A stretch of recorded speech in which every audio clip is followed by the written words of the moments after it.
Hôpital Roi-Baudouin à Kinshasa, Ornella, une jeune mère de 16 ans, est internée ici depuis 3 mois.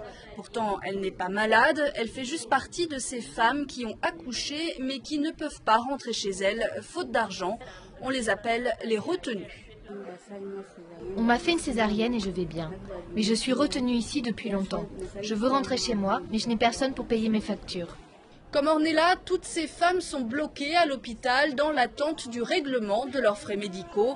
Il faut compter 200 à 250 $ en cas de césarienne, une fortune dans un pays où 3 habitants sur 4 vivent avec moins de 1 $ par jour. Dans ce pavillon, il n'y a que 10 lits pour près d'une vingtaine de femmes. Les retenues sont obligées de partager avec les nouvelles venues. Elle est venue après moi. Comme il y a peu d'espace, je dors par terre. Mon fils, ma voisine et son bébé dorment dans le lit.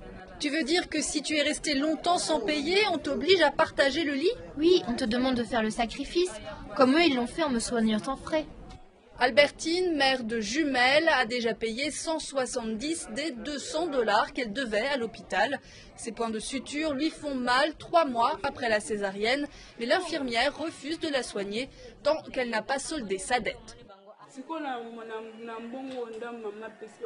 Avec ce que j'ai déjà donné, vous pouvez soigner ma plaie car j'ai mal. Maman, je ne suis pas devant un tribunal ici. Une réponse justifiée pour les responsables de l'hôpital qui reçoit en moyenne 200 malades par mois, dont un tiers de démunis.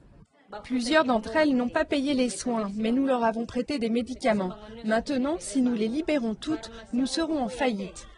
Une position adoptée par beaucoup d'hôpitaux publics congolais. Au moins 20% des mères seraient retenues dans chaque centre de santé après l'accouchement. Et en l'absence de subventions de l'État pour ces établissements et de mutuelles de santé pour les familles pauvres, leur nombre pourrait bien encore augmenter.